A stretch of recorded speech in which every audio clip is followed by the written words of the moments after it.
My name is Clara, and I am 78 years old.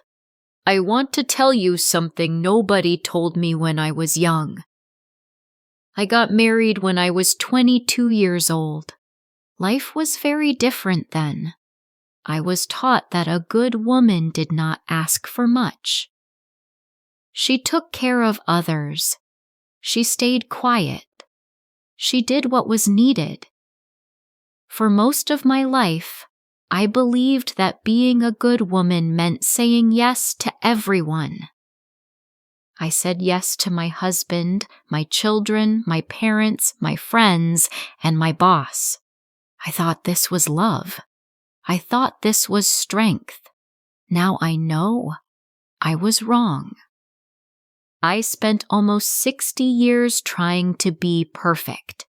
I tried to be the perfect wife, the perfect mother, the perfect daughter, and the perfect worker. I married a kind man. He worked hard and provided for our family. I loved him, and I know he loved me. I supported his career and held our home together. I smiled when I was supposed to smile and stayed quiet when I was supposed to stay quiet. I did what I believed was right. I was not unhappy, but I was not fully happy either. Late at night, when the house was quiet, a small voice inside me asked, "Is this all my life will be?" Each time that thought came, I pushed it away. I felt guilty for thinking about myself. I believed wanting more meant being selfish. When I was 35, I finally spoke out loud. I told my husband, I want to go back to school. I love literature. I want to teach. He looked at me and said, "We can't afford it now. The children need you. Maybe later." So I waited. Years passed. When the children grew older, I asked again. He said, "I'm thinking about retirement now. We need to help my parents. Maybe in a few years." So I waited again. Every few years, the dream returned. When I saw teachers on television or walked past a school, my heart felt heavy. I imagined myself holding a book, standing in front of students, sharing stories. Then I remembered my responsibilities, and the dream slowly faded. When I was 55, his parents passed away. I thought, now it's my turn. But then our daughter got divorced and needed help with her children. I told myself, how can I think about myself when my family needs me? So I waited again. Then, when I was 71, my husband passed away after 42 years of marriage.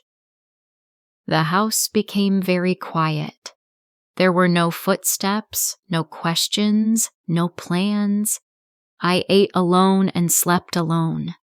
Some days, I did not speak to anyone at all. I realized that for 60 years my identity had been wrapped around other people, and now there was nothing left to hold on to.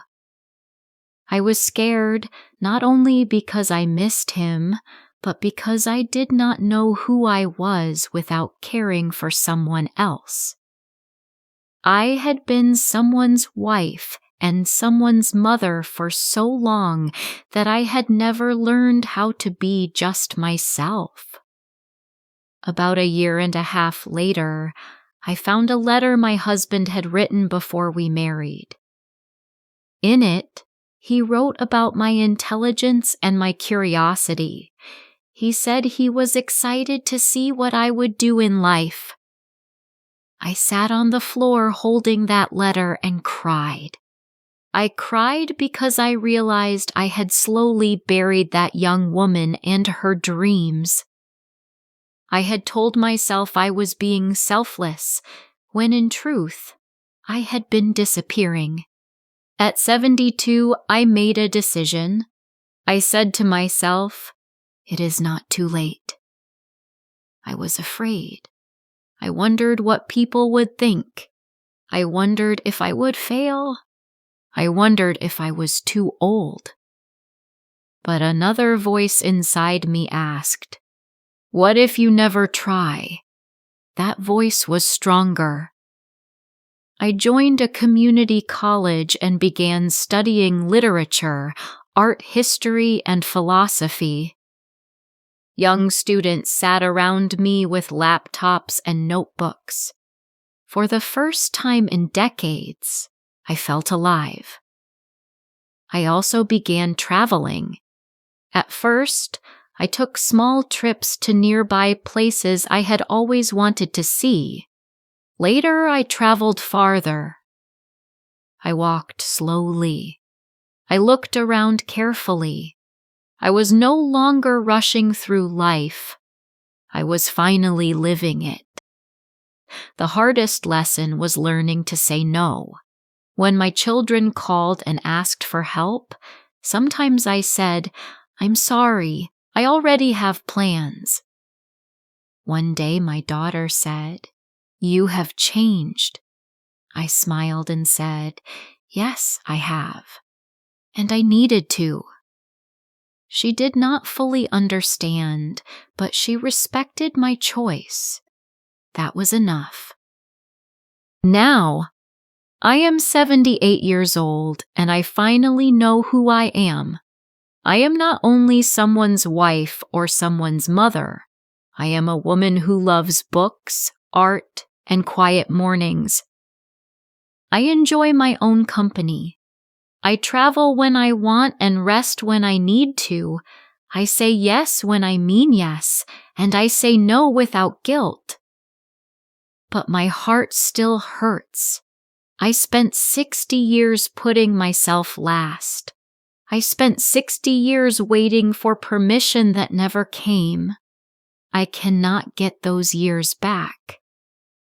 Sometimes I imagine speaking to my younger self. I would hold her hands and say, please don't disappear. Please don't wait your whole life. You matter too.